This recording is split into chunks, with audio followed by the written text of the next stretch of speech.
We here at Let's Go Warriors welcome you back. I'm Daniel Hardy, your host, along with my good buddy, Dubs. Triple D, how you doing, man? Really, really good today. Real good. Excellent. You know, you and I earlier got some disc golf in, had a good time in the smoky California air. And something happened when we were out there. A certain head coach who just lost his job now has his job. And, Doc Rivers was talking about, now the head coach of the Philadelphia 76ers, formerly the coach of the LA Clippers. And we have an LA Clippers insider, expert, longtime fan, longtime person who's had their heart broken by this team, this franchise. Robert Flom, managing editor at 213 Hoops. How are you doing, sir? I'm doing good. I would say I've had my heart personally broken by Doc Rivers himself, as a matter of fact. But I'm doing well. Now, I guess when it comes to complaining, I'm sure you've done your fair share when it comes to Doc Rivers. How long was Coach Rivers with the Clippers? Doc was on the team for 7 years, and he notably had he was in charge of the front office for 4 of those years as well, and he was head coach for 7. And how would you grade those years as a cumulative term? Wow, it's really tough. I'd say like a B-. That seems fair to me. He didn't really mess anything up except for the big playoff series. So it's like 5% done wrong, but like the weighting makes that worth like 50% of your job. It's like when you turn all the homework in but fail the critical test. Yeah, I mean, I think that's spot on, really, because the Clippers, his 2 best coaching performances as a Clipper on the Clippers were the 2 least important years, which were 2018, the year after Chris Paul and JJ Redick left, and then last year, 2019, when kind of the young upstart Clippers made it to the playoffs against people's expectations. Those were his 2 best years, but they were years when the Clippers had no expectations because they weren't supposed to be very good. In the years when they were supposed to be very good, disappointment. So on one hand, there was a lot of good coaching in there. Doc Rivers is a good head coach, but there was a whole lot of disappointment. Were you surprised that he signed on so quickly with the 76ers? I am legitimately shocked. I thought he would take probably a year off. I thought he would relax, enjoy his time away from being a head coach of a super stressful team. And he went from one very stressful team to an maybe even more stressful team for very different reasons. I am very surprised that he took on another coaching job this quickly. I knew he would go back someday. He loves to coach. He's still, fairly young, but I did not think it would be within 4 days of him getting fired. That's crazy. I mean, it reminds me of an old show I used to love back in the day, Fresh Prince of Bel-Air, except it was Will Smith going from Philly to Bel-Air, kind of L.A. basically, and now you got Doc Rivers going from L.A. to Philly. Now, I wonder, will Doc Rivers last longer in Philly and the Fresh Prince of Bel-Air was on the airwaves? Because that was 6 seasons of the Fresh Prince. 6 seasons, okay? That's a long time to coach. He's not going to make it 6 years in Philadelphia. 6 years? He's 6 not years going to make is it. a really long tenure. And Doc, by the way, is 58 years old right now. Plenty of gas left in the tank. Plenty of gas. Pour some Ubuntu in there, and you're solid. I would bet against him lasting 6 years. He signed a 5-year deal per Shams. I don't know if he even makes 5 years. Philly, very volatile situation, high expectations, lots of personalities. An uneasy front office. If their front office gets fired next year after another disappointing year, those new guys might want to bring in a new head coach. Doc might only be there a year or 2. Their general manager. Elton Brand? Another former Clipper? What? Clippers East? That can only be bad things for Philadelphia. I'm just so sorry for Philadelphia. Okay, why are you so ominous with your words about that roster? What's going on for you? Like I said, I think Doc Rivers is a good coach, but I do not think he's a good coach for that roster. Joel Embiid and Ben Simmons are 2 very good NBA players. They're all-stars, all-NBA, all-defense type guys, but they are a very tough fit, right? Because Ben Simmons is a point guard who can't shoot, and Joel Embiid is a very traditional big man who can kind of shoot, but probably shouldn't shoot. And playing those 2 guys together has been tricky. The Sixers have been good with both those guys on the court, but they haven't really been optimized. Doc Rivers, not necessarily the most creative of coaches, not necessarily the most innovative. He's 58. You know, he has adapted to his personnel well. I think they should have gone for somebody a little bit younger, somebody with a little bit less tenure, just somebody who could maybe be a little bit more innovative. I understand he can bring kind of a gravitas to the role, which will help because their franchise is a mess. But in terms of the actual on-court product, I just don't know. I don't know. Well, he did a great job with another point guard who can't shoot, Rajon Rondo. You know, he was great in Boston. That is true. But their center was really good. Kind of an interesting comp between Ben Simmons and Rajon Rondo. Very different players in most other aspects. Both very irritating. Yeah. So I guess, you know, that's a good comp.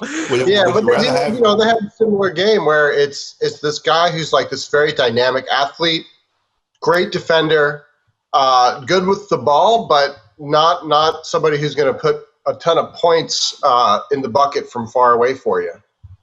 So Embiid is the new KG? No.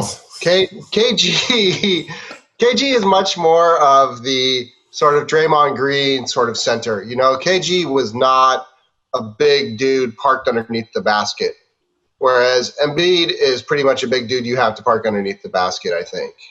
I mean, he'll go out on the perimeter, but mostly to get cooked. Yeah, I mean, I think the other thing is, I'm writing up a Q&A for a Sixers blog on Doc, and that 2008 Celtics team was stacked. Like, yeah, he got great development out of Rajon Rondo, but Kevin Garnett still just a little bit past his prime, but still awesome. Paul Pierce still really good. Ray Allen still really good. Like, that team had so much talent. They had like a really good NBA player in James Posey off the bench. They had other kind of very capable veteran role players on the roster. Kendrick Perkins before he was completely washed. It was just okay. That was a stacked team. And like, I think Doc was important. I think all those guys would credit his coaching and his leadership. But this Philly team is not the 2008 Celtics. I agree with that. Well, then, when you said the lack of innovation from Doc, again, you watched him closely.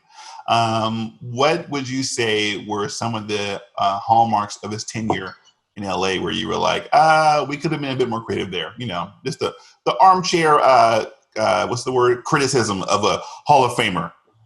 Yeah. I mean, I think like in anything, like, you know, Joe Schmo, in my case, Robert Flom, sitting on the bench, you know, take the criticisms with a grain of salt. You suck. I mean, one thing, his rotations are not good, right? I think there is a way to get Embiid and Simmons optimized, but I think it will involve like very clever rotations in terms of when to play them together, when to play them separately, what guys to put around them to optimize each of them. I do not know if Doc Rivers can do that. I don't know many coaches who could. I think it's a very difficult task. I think one of those guys is probably going to get traded soon because of that. Which one? I have no idea. Which guy's a Doc Rivers guy? Which is a Doc? Oh, Joel Embiid is way more of a Doc Rivers guy than Ben Simmons. Way more. But speaking of Doc Rivers guys, we should probably talk about Al Horford a little bit. Because one of the issues with Doc previously, but also in these playoffs, was he really clung to Harrell and Lou. Lou's shot had really abandoned him, and Harrell was like pretty much a disaster in every aspect of the game. Yeah. And Doc made some fake noises about like, oh, you know, I got the statistics that you guys don't see. And then like when asked to elaborate, he couldn't. So, you know, my BS detector went off a little bit like that on that stuff. And I think maybe that this is one of the problems that Doc is going to have to wrestle with down there is Horford and Embiid are, like you're saying, it's not that they're bad. It's just not a natural, like you don't put those guys as naturally next to each other, I wouldn't think. And Doc, as someone who has traditionally preferred veterans and deferred to them and really trusted them to a fault, he could be in for some struggles down there in Philadelphia with their front court rotations. If I were a Sixers fan, I would hope that they trade Horford like before the month is out, because otherwise Doc Rivers is going to play him way too much. Right?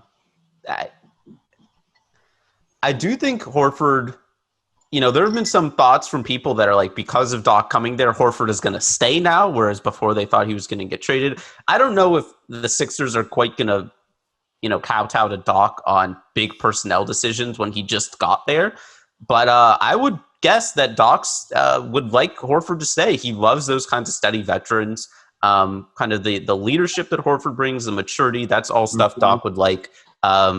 In terms of how he'd handle them on court, there'd be so many Horford Embiid minutes. There would be a disaster. I mean, Lakers are running out Dwight and Anthony Davis right now. I would like to see a Horford Embiid matchup with those guys. Dwight got ran off the court against Bam, though. I mean, I think the other thing is, for as weird as it sounds, considering the roles that they play, Dwight was better in his role this year than Horford was in his role, right? I think in a vacuum, you probably take Al Horford. But in terms of just what you're looking for a guy from like 15 to 20 minutes a game, Dwight's probably given you a better fit, like as a guy who fit the Lakers ethos of just being physical, like fouling and not getting called for it and playing dirty. Whoa. Is that their ethos? Sorry. No, he fit in really well. Next thing you will tell us that leading a drive with your shoulder is a foul. I mean, I think Howard fit in really well there. And the thing that needed to work in Philly is playing really spaced out around Embiid and Simmons. Like, if you have those two playing together, which they will need to a fair amount, because in the playoffs, both those guys have to play 40 minutes a game. By necessity, that means they're going to have to play a lot together. Mm-hmm. You need as much shooting as humanly possible around them, which Al Horford does not qualify as. So, Tobias Harris. I mean, Tobias Harris isn't ideal, but if you're playing him at power forward, he's an okay floor spacer type of guy. He's still not an ideal fit either. I mean, them re-signing him to like a huge max deal was awful. But Doc also loves Tobias Harris, so I would expect Tobias to stick around reunion. too. Yeah, a little reunion there. Mike Scott is also there. Doc Rivers did not play Mike Scott a lot, but it's Mike Scott. So that makes sense. Yeah, that's no one's going to criticize that move except for Mike Scott. I mean, I'm seeing a lot of connections already that Doc can put his fingerprints on this team. But I guess, every year they're picked as a dark horse contender out of the East. Every single year, people are like, watch out for the Sixers, and they have those games where you're like, oh my gosh, like both Ben Simmons and Embiid had 30 and 10. Like, what would happen? But to really judge that team, how many times have they been in the playoffs healthy? This year wasn't it, and last year when they had Jimmy Butler on the squad and they were healthy, they pushed the eventual NBA champion Raptors to the very limit where Kawhi has to hit the miracle shot. You know what I mean? Mm-hmm. Like, that's right. Well, wasn't Simmons banged up last year? Last year? I'm sure he's banged up during the season, but he was there for the playoffs. I thought he was hurt. I mean, I agree with that, which is what the internet. I mean, I think I can see why they fired Brett Brown. He'd been there for a number of years. It seemed like maybe they tuned him out, but Brett Brown is a good coach, and he did a good job with that roster. Like you said, last year was the only time they had like a really good, healthy core there, and they were really close to beating the Raptors, who were an excellent team. On a super wild, could have easily knocked in Kawhi Leonard shot. If Kawhi doesn't hit that shot, the Sixers win that series. I think they probably beat the Bucks. And then, they face who knows what would have happened, but a very damaged Warriors team, to say the least, in the playoffs. They would have lost the Warriors. They would have lost the Warriors, for sure. They're not as good as the Raptors. They're a worse matchup, but, who knows? But they would have made the finals, and Brett Brown's job would have been a lot safer. I think, again, the organization is a mess, and Doc will help with that, because he is a guy who's very charismatic. He's one of the best leaders in the NBA. Like, everybody will tell you that. He will come in, he will stop a lot of the nonsense that goes on there. He will get guys to at least cordially behave. But the biggest issues with them have been, on the court and figuring out how to work their stars together on the court. I don't know if he's going to do any better in that role than Brett Brown. Wait, Robert, seeing the Lakers in the finals looking like the Monstars, as the guy who was covering the team that everyone was like, if anybody can beat them, it's the other LA team. And seeing that, the demise, do you look at it kind of like, wow, you guys got off the hook? Or are you like, no, it is the way it should be? I mean, I think a little bit of each, right? Like the Clippers did not deserve to play them in the finals, right? No. Like they did not deserve to beat the Nuggets. So on one hand, like it is the way it should be because the Lakers played the teams who got to face them and who got to face them because they won. On the other hand, like I think the Nuggets were a really bad matchup for them. I mean, the Nuggets, it was a bad matchup for the Nuggets. The Lakers were very well set up to beat the Nuggets. And the Clippers would have been a much more difficult task. They had much better guys to throw at LeBron James. Much better. I mean, the Nuggets, it was Jeremy Grant, who's good. I mean, the Clippers would have had Kawhi Leonard. You have Paul George. You have Marcus Morris. Like, the Nuggets, it was Jeremy Grant, and that was it. And then their second option was, I think, like, Torrey Craig, who, like, can't do anything on offense.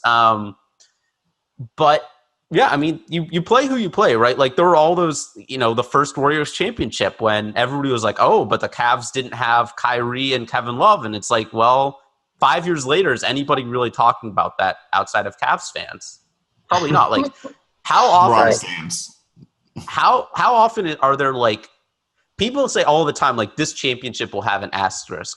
How many times every year? It happens every year. And how many times does that ever actually translate? Never.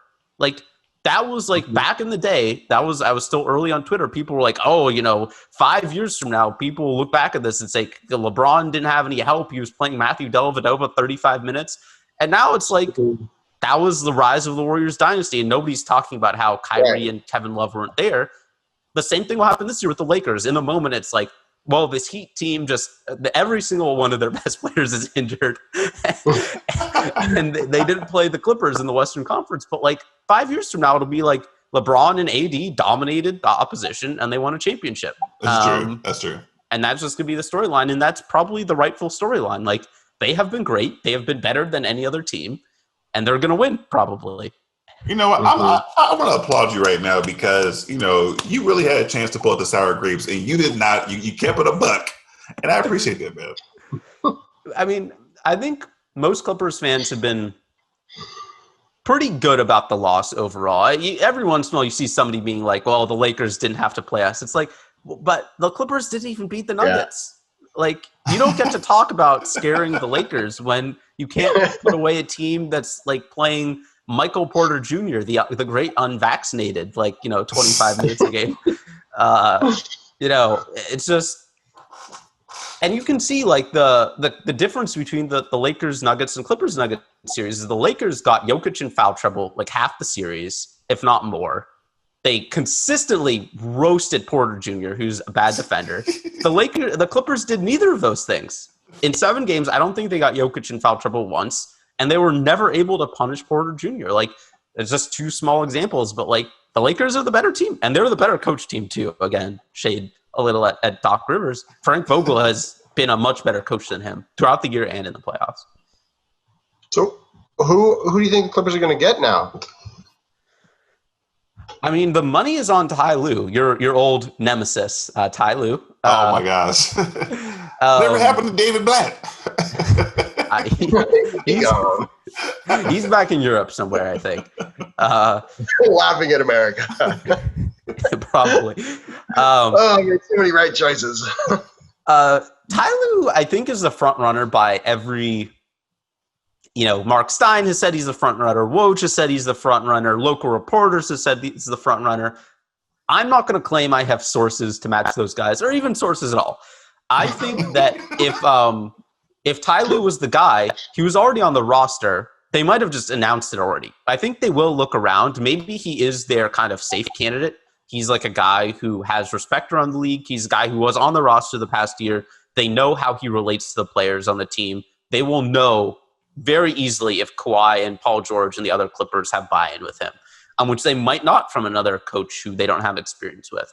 But at the same time, the fact that they haven't announced anything yet, and it wasn't like the Clippers are firing Doc Rivers and they expect to hire Ty Lue. It wasn't like that. So I don't know if he's a lock. I think he's the front runner. Brown, come on down. Brett Brown? Or Mike Brown? The old Coach Roo. The old Coach Roo. Hey, Mike Brown, He's been to the finals a couple times. It's not going to be Mike Brown. I don't think Mike Brown wants to coach the Clippers. Mike Brown has a very cushy job. Hey, Mike Brown's doing great over here. We love him. Yeah, he's a very nice guy. I've talked with him a couple times. I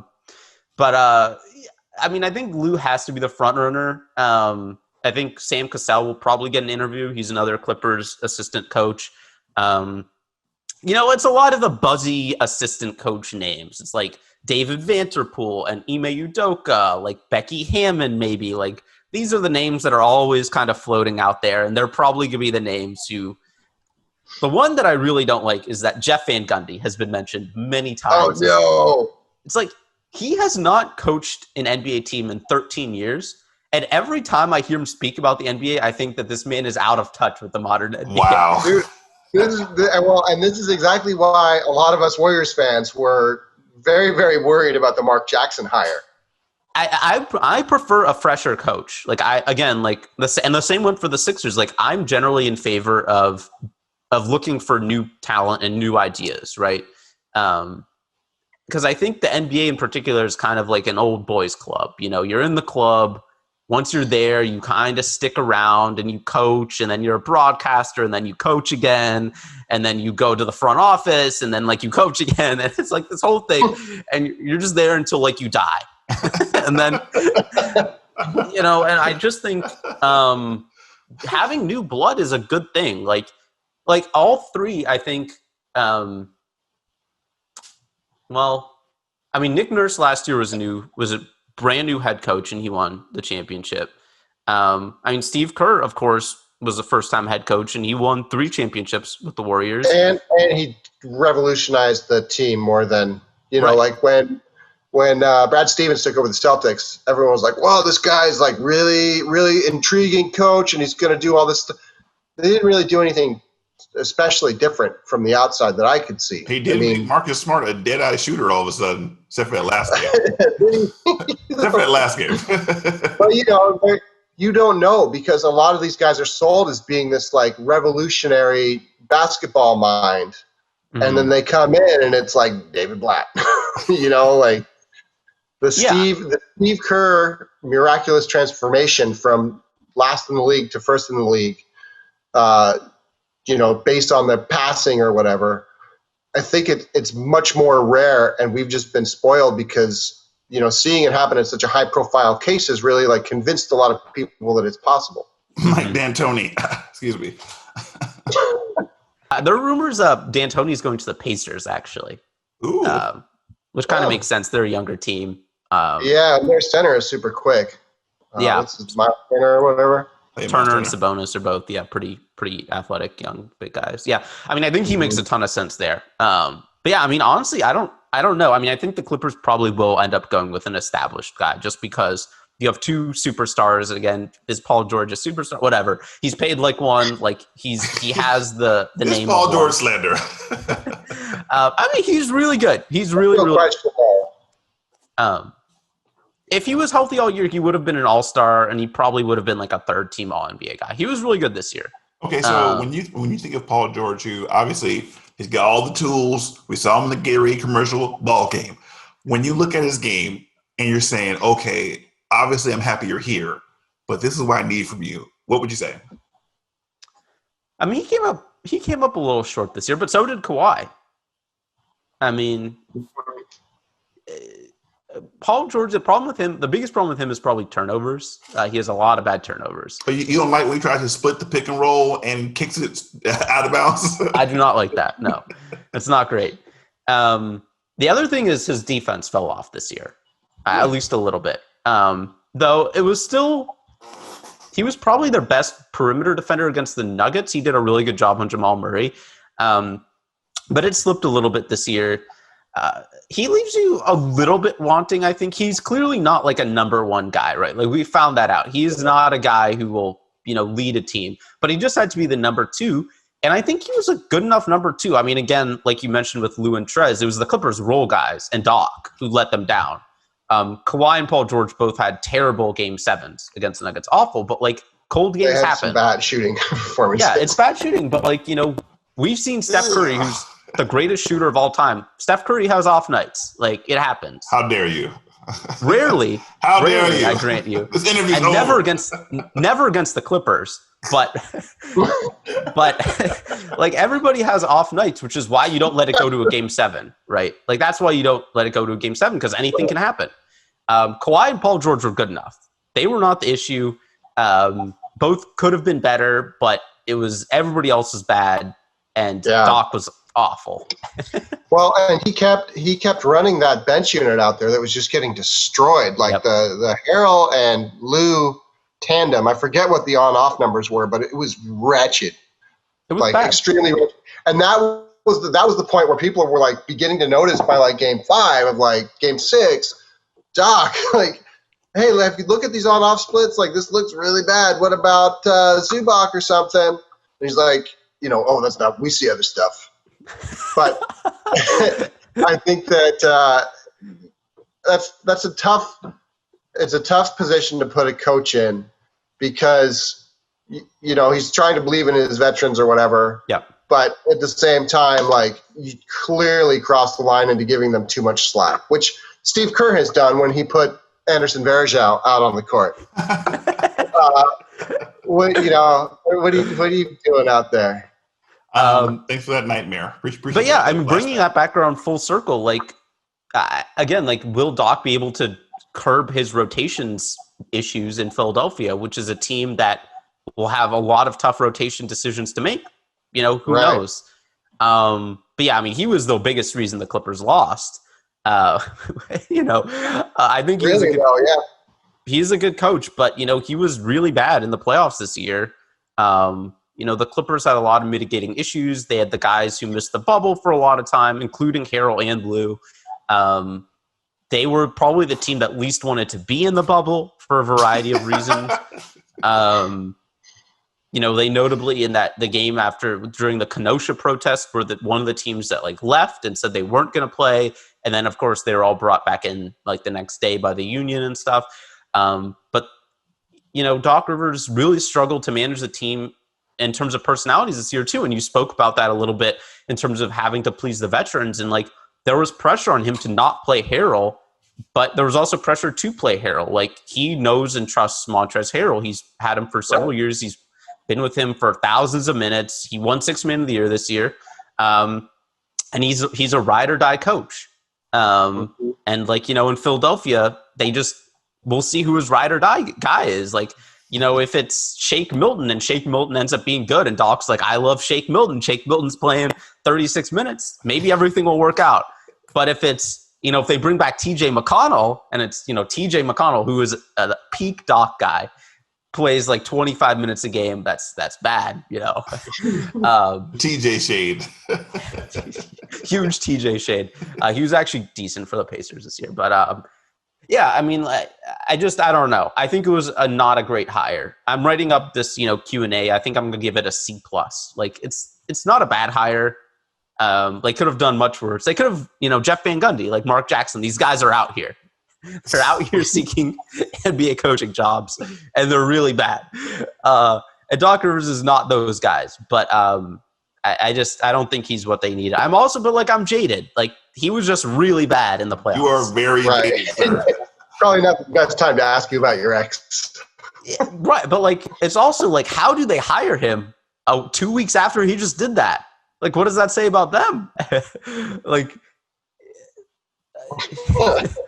playoff peak. Like, hey, get us to the semifinals and we're stoked. If you had to do it all over again with Doc Rivers, would you do it? Yeah. I mean, I think that's where the B- rate, like, he passed. It wasn't what it could have been. But, like, the Clippers aren't where they are as a franchise without him, just because, he kept them through the Sterling issue. He held the team together there. He was a big reason that they were able to get Kawhi Leonard. Like, his presence was a big part of that. Maybe Kawhi soured on him. But still, that he led to that happening. He is, like, a major voice in the organization. He was one of their key guys for 7 years, and they just wouldn't be a reputable NBA franchise without him. They were not one before him. Even when they had Blake Griffin and Chris Paul and Vinny Del Negro was the coach, they were still kind of a bit of a joke. Yeah, you forgot about Vinny Del Negro. You're right. Yeah, the first 2 years of Lob City were with Vinny as head coach. And they wouldn't be who they are without Doc Rivers. So yeah, 100%. Maybe you don't give him front office responsibilities. You Maybe didn't like that him doesn't hiring happen. his son? Austin ended up being one of his better moves, hilariously enough. Trading for Austin was a good move. But yeah, GM Doc, not good. Coach Doc, ultimately, I think it's better with him than without him for the Clippers history. Well, there you have it, folks. Straight from the Clipper horse's mouth. I want to thank you, Robert, for joining us and rehashing your pain and exploring new skepticism for the 76ers fan base. I can't wait till Philly fans see this. They're like, what? That's going to be great. What are you talking about? You're like, yeah, you'll see. You'll see. All right, folks. Thank you for joining us. And as always, let's go Warriors.